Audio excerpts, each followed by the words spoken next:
Walls can definitely be a source of roof leaks.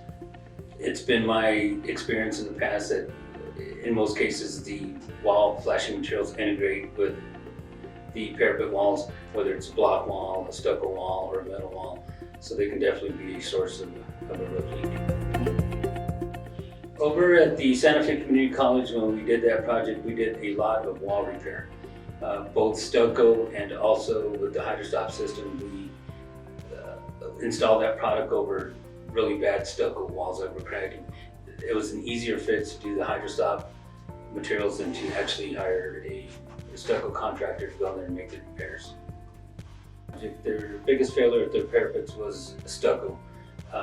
Actually stucco and block. Some blocks shifted, which caused the stucco to crack. So their makeup is block walls and they stuccoed over the block walls.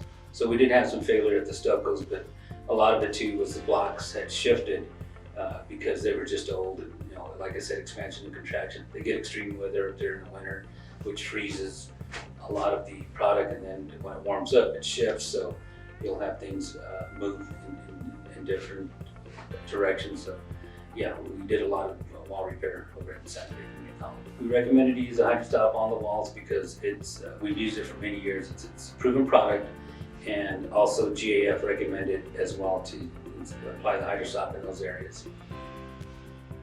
Property managers can be proactive with wall leaks by performing inspections. We recommend at least once a year, if not twice a year. That way you can identify the problems before they actually start happening.